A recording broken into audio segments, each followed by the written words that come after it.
Doctor Mohammad ইউনূসের যে অন্তর্বর্তীকালীন সরকার, সেই সরকারের সবচেয়ে গুরুত্বপূর্ণ ব্যক্তি তার প্রেস সচিব জনাব শফিক। তার যে ক্ষমতা, এটার কোনো বলয় নেই। তার যে ক্ষমতা, এটার কোনো বৃত্ত নেই। তিনি কি করেন, তার কি করা উচিত, কি বলা উচিত, তার কর্মপরিধি কি, এটা নিয়ে প্রশ্ন করার মতো দুঃসাহস সরকারের ভেতরে কারোরই নেই। এবং তিনি মিডিয়া মোগল, সারা দুনিয়ার মিডিয়া মোগল রুপার্ট মারডক, তার যে ক্ষমতা, সিএনএন এর মালিক, ফক্স নিউজের মালিক, বিশ্বের যত নামকরা অস্ট্রেলিয়া থেকে শুরু করে পশ্চিমা দুনিয়ার বিখ্যাত পত্রপত্রিকাগুলো সব তার। তো সেই মিডিয়া মোগল হিসেবে রুপার্ট মারডকের যে ক্ষমতা, আমার কাছে মনে হচ্ছে যে সাম্প্রতিক সময়ে বাংলাদেশের মিডিয়ার উপরে তার চেয়ে বেশি ক্ষমতা জনাব শফিকের। তার কথায় মিডিয়া হাসে, তার কথায় মিডিয়া কাঁদে। তার হুকুমের বাইরে এই বাংলাদেশের মিডিয়াতে একটা টু শব্দ হয় না। এবং তার যে ক্ষমতা, সেই ক্ষমতার সঙ্গে যদি অতীতে শেখ হাসিনার যারা প্রেস সচিব ছিলেন, যেমন নাঈমুল ইসলাম খান, একেবারে নিতান্ত শিশু, অবোধ শিশু। তারপরে যদি ধরেন ইকবাল সোবহান চৌধুরী, তার মিডিয়া উপদেষ্টা ছিলেন, শিশু, অবোধ শিশু। তারপরে প্রেস ক্লাবের সভাপতি ছিলেন শফিকুর রহমান নামক এক ভদ্রলোক, সাংবাদিক, নাবালক, একেবারে নাবালক এই বর্তমান শফিকের তুলনায়। এরপরে একগুচ্ছ সাংবাদিক ছিলেন মিডিয়াকে নিয়ন্ত্রণ করার জন্য, এবং শেখ হাসিনা টোটাল মিডিয়াকে নিয়ন্ত্রণ করার জন্য অন্ততপক্ষে ১০০ লোককে তিনি সম্মান দিয়ে, মর্যাদা দিয়ে, পদ দিয়ে, পদবি দিয়ে তিনি রেখেছেন। কাউকে প্রেস মিনিস্টার করেছেন, কাউকে প্রেস ক্লাবের সভাপতি করেছেন, কাউকে এমপি বানিয়েছেন, কারোর স্ত্রীকে এমপি বানিয়েছেন, কাউকে প্লট দিয়েছেন, টাকা দিয়েছেন, বাড়ি দিয়েছেন, গাড়ি দিয়েছেন, হাজার হাজার, মানে কি বলবো, সুযোগ সুবিধা। এবং এর ফলে বাংলাদেশে ধরেন মুন্নি সাহার মতো মানুষ, মোজাম্মেল বাবুর মতো মানুষ, ফারজানা রূপার মতো মানুষ বাংলাদেশে সৃষ্টি হয়েছে। এবং আমরা অবাক বিস্ময়ে তাকাতাম যে এভাবে কারো উন্নয়ন সম্ভব। কিন্তু এই যে ডক্টর মোহাম্মদ ইউনূসের যে প্রেস সেক্রেটারি, তার উন্নয়ন, তার ক্ষমতার দাপট, কিংবা তার যে আকর্ষণ, তিনি যেভাবে সবাইকে আকর্ষণ করেন, তাকে দেখলে অনেক মানুষ প্রেমে মুগ্ধ হয়ে যায়, তাকে দেখলে অনেক মানুষ রাগে অস্থির হয়ে যায়। তার কথা শুনলে মানুষের কলিজা ঠান্ডা হয়ে যায়, আবার তার কথা শুনলে কারো কারো কলিজা আগুন ধরে যায়। এইরকম কোনো একজন সিঙ্গেল ব্যক্তি নিয়ে কখনো বাংলাদেশে এত অল্প সময় এত উন্মাদনা আমি আমার জীবনে দেখিনি। আমার বাপ দেখেছেন কিনা তা আমি জানি না। তো সেই মিস্টার শফিক, আমি তাকে নিয়ে কখনোই ভিডিও করিনি, আলাদা কিছু বলিনি। আমার কাছে মনে হয়নি যে এত বড় মানুষ নিয়ে আমার মতো ক্ষুদ্র একজন মানুষ কি বলবেন। টেলিভিশনে আমি সাধারণত তার প্রসঙ্গ আসলে অ্যাভয়েড করি। তারপর নিজের যে ইউটিউব চ্যানেলে আমার কাছে মনে হচ্ছে যে না, এত বড় একটা মানুষ, যিনি তার আপন প্রতিভা বলে আজ এখানে এসেছেন, তো সেখানে কি দরকার? তাকে নিয়ে তো অনেকেই বলছে। আমার মতো মানুষ বললেই বা কি, না বললেই বা কি। কিন্তু তিনি এইবার যে ডক্টর মোহাম্মদ ইউনূসের সঙ্গে ইংল্যান্ডে গেলেন। ইংল্যান্ডে যাওয়ার পর তার কতগুলো জিনিস আমি দেখলাম, তার একটা বক্তব্য শুনলাম। তারপর কাছে মনে হলো যে না, আমার আসলে এই বিষয়ে বলা উচিত। এর কারণ হলো যে প্রতিটি জ্ঞান, প্রত্যেকটা মানুষের যে বক্তব্য, এটাতে একটা ডিফারেন্স। আমি যে অ্যাঙ্গেলে কথা বলতে পারি বা আমার যে দৃষ্টিভঙ্গি, যে বিষয় নিয়ে আমি দেখতে পারি, ওভাবে হয়তো আরেকজন দেখতে পারে না। তো অন্যজন যেভাবে দেখতে পারে, আমি হয়তো সেভাবে দেখতে পারি না। তো সেক্ষেত্রে ডক্টর মোহাম্মদ ইউনূসের সফরসঙ্গী হিসেবে অনেকেই গিয়েছেন। কিন্তু মিস্টার শফিককে নিয়ে যে ঘটনা ঘটেছে এবং তিনি যে কাণ্ড করেছেন, আমি মনে করি যে এই বিষয় নিয়ে আমার কিছু মন্তব্য করা উচিত। প্রথমত তার চেহারা স্রোত বলি। তিনি এইবার যে লন্ডনে গেছেন, তার পোশাক ছিল অসাধারণ। তিনি খুব দামি স্যুট পরেছেন, প্যান্ট পরেছেন। কোন ব্র্যান্ডের পরেছেন, কোথা থেকে বানিয়েছেন জানি না। কিন্তু যা মানিয়েছে বটে, মানে বলার মতো না। দাদাকে দেখলে মানে চক্ষু জুড়িয়ে যায়, অন্তর শীতল হয়ে যায়। যেমনি সুন্দর চেহারা, তার সঙ্গে, সঙ্গে যে কোট, টাই, চুলের হেয়ার স্টাইল, তারপর শেষে চুলে জেল মেখেছেন কিনা জানি না, কিন্তু চকচক, চকচক করছে। কলপ মেখে রেখেছেন কিনা জানি না, কিন্তু একটা চুলও পাকা নেই।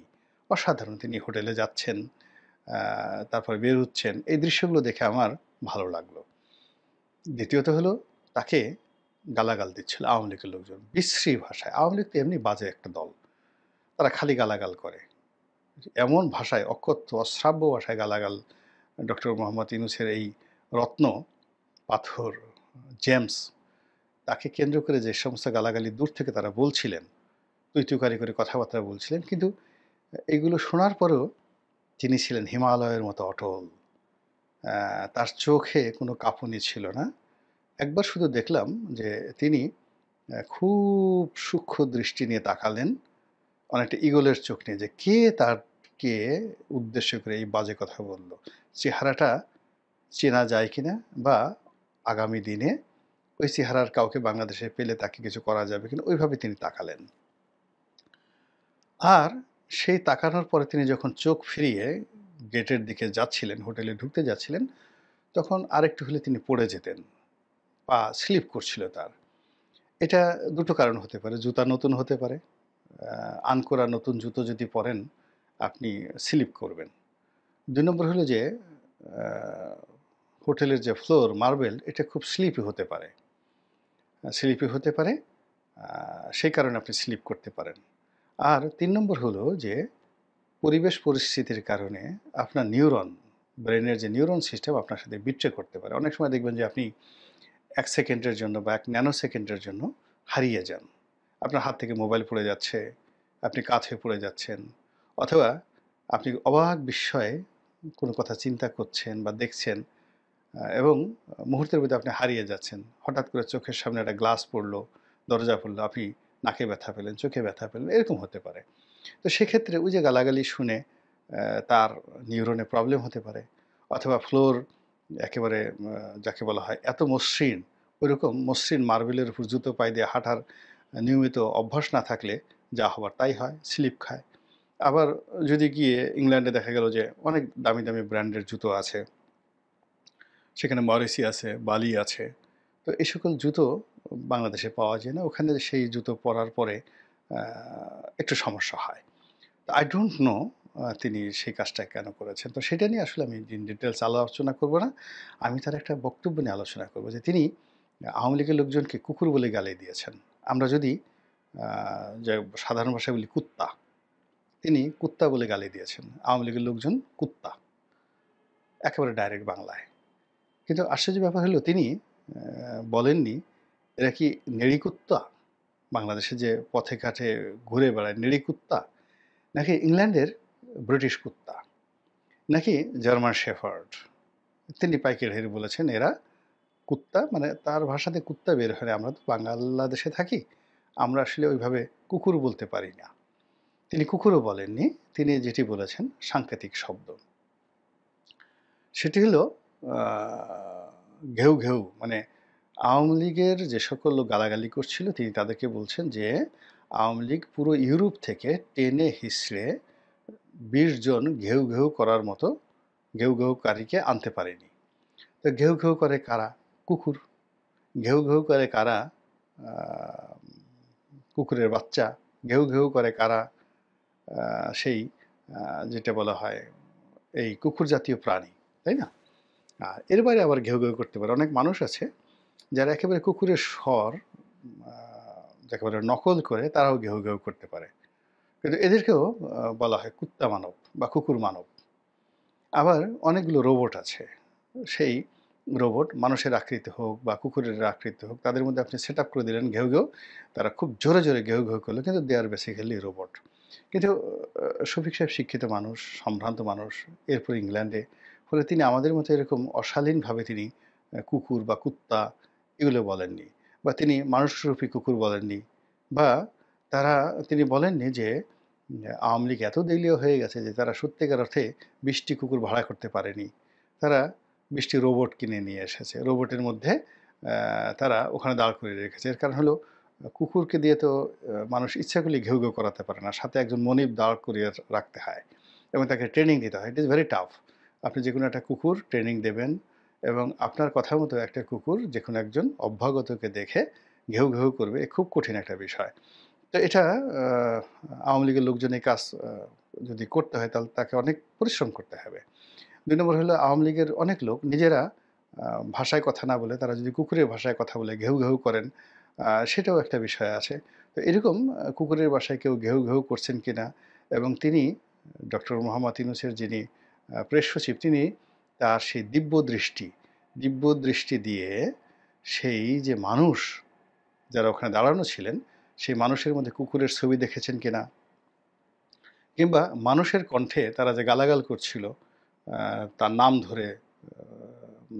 নাম ধরে বলছিল শফিক, অমুক শফিক, তমুক শফিক, অমুকের বাচ্চা শফিক, তমুকের বাচ্চা শফিক। তো এই যে শব্দগুলো যেগুলো ছিল মনুষ্য শব্দ, এই শব্দকে ট্রান্সফর্ম করে, চেঞ্জ করে তার যে আর্টিফিশিয়াল ইন্টেলিজেন্স অর্থাৎ ডক্টর ইউনূসের যে প্রেস সচিবের যে ইন্টেলিজেন্স, এটাকে ডাইভার্ট করে এই শব্দগুলোকে পুরোটাই ঘেউ, ঘেউ, ঘেউ, ঘেউ বানিয়ে ফেলছেন। অর্থাৎ আপনি যদি বলেন ভাত, সে শুনবে ঘেউ। আপনি যদি বলেন ডাল, সে শুনবে ঘেউ। আপনি যদি বলেন যা, সে শুনবে ঘেউ। এটাকে বলা হয় মানে ট্রান্সফরমেশন। তো তার সেই ট্রান্সফরমেশনের মধ্যে পঞ্চ ইন্দ্রিয় এভাবে ট্রান্সফর্ম হয়েছে যে যত শব্দ রয়েছে, কোকিলের শব্দ, কাকের শব্দ, কুহেলিকা কিংবা ধরুন মনুষ্য শব্দ, কিংবা ধরুন মানুষের আহাজারি, ক্ষুধার আর্তি কিংবা সাহায্যপ্রার্থী মানুষের আর্তনাদ, সবই যখন আপনার কাছে ঘেউ, ঘেউ মনে হবে, তখন আপনি যেকোনো মানুষকেই কুকুর বলতে পারেন, কুকুরের বাচ্চা বলতে পারেন, কুত্তা বলতে পারেন। এতে আপনার কোনো সমস্যা নেই। এখন জনাব শফিক এই যে বললেন যে ২০ জন ঘেউ ঘেউকারীকেও আ ওরা জড়ো করতে পারেনি। তো এই যে মানুষ যারা ওখানে জড়ো হয়েছে, আমি ওখানে একটা কুকুর দেখিনি। কোনো ওখানে মানুষরূপী যারা ছিলেন তাদের মুখে ঘেউ, ঘেউ আমি শুনিনি। আমি স্পষ্ট মানুষের জবান শুনতে পেয়েছি। আর সেখানে ডক্টর মোহাম্মদ ইউনূসের এই যে রত্ন, দ্য জেমস, তিনি ঘেউ, ঘেউ শব্দ শুনেছেন। ইটস এ হিউজ ডিফারেন্স আমার মধ্যে আর তার মধ্যে। আমি অসুস্থ, না হলে তিনি অসুস্থ। যাই হোক, তিনি ঘেউ, ঘেউ শুনেছেন। ২ নম্বর হলো যে আমি ওখানে মানুষ দেখেছি, আমি কুকুর দেখিনি। তিনি এখানে ঘেউ, ঘেউকারী আ রূপে মানুষকে দেখেছেন যে মানুষ হয়তো ঘেউ, ঘেউ শব্দে কথা বলছে, অথবা ওখানে যারা মানুষ ছিল তাদেরকে তিনি কুকুরের মতো দেখেছেন। অথবা ওখানে যারা মানুষ ছিল তাদেরকে তিনি রোবট হিসেবে দেখেছেন। এই একটা বিগ ডিফারেন্স। আরেকটা সমস্যা সেটা হলো তিনি বলেছেন ২০ জনও জোগাড় করতে পারেনি। লোক হয়তো তার দৃষ্টিতে ১০-১২ জন লোক ছিল। মানে বিলো 20। কিন্তু আমরা যারা দূর থেকে দেখেছি, আমরা তো সেখানে শত, শত মানুষকে দেখেছি। তাহলে আমাদের চোখ কি নষ্ট হয়ে গেছে? কিংবা আ জনাব শফিকের চোখ কি বড় হয়ে গেছে? চোখের লেন্স, আপনি দেখবেন যে ক্যামেরাতে যে লেন্স রয়েছে, তো সেটাকে যদি আপনি জুম করেন, তাহলে আপনি দেখা গেল যে কোথাও যদি ১,০০০ লোক থাকে, আপনি জুম করে ১,০০০ লোককে আনতে পারেন। আবার আপনি যদি ফোকাস করে ১০ জন লোকের উপর ফোকাস করেন এবং সেটাকে জুমটাকে এক্সটেন্ড করেন, তাহলে দেখা গেল ১,০০০ লোক দৃশ্যপট থেকে চলে যাবে। ১০ জন, যেই ১০ জনের উপর আপনি ফিক্স করেছেন জুমকে, সেই ১০ জনকে আপনি দেখতে পাবেন। তো সেক্ষেত্রে জনাব শফিক তিনি তার যে আই লেন্স, চোখের যে লেন্স, এটাকে কি জুম করেছেন। জুম করে এই হাজার, হাজার লোকের মধ্যে ২০ জনকে তিনি সেই ফোকাস করেছেন। তাই যদি হয়, তাহলে এই ২০ জন লোকের তো কপালে দুর্ভোগ আছে। কেননা তিনি তো ওই ২০ জন লোকের ছবি তুলে ফেলেছেন। জুম করে তাদের চেহারা, সুরত, তাদের সবকিছু তিনি স্ক্যান করে ফেলেছেন। এখন সেই ২০ জনের বিরুদ্ধে তিনি কি ব্যবস্থা নিবেন, বা বিলো 20 যাদেরকে তিনি জুম করেছেন, কি ব্যবস্থা নিবেন, এটার উপরে নির্ভর করবে।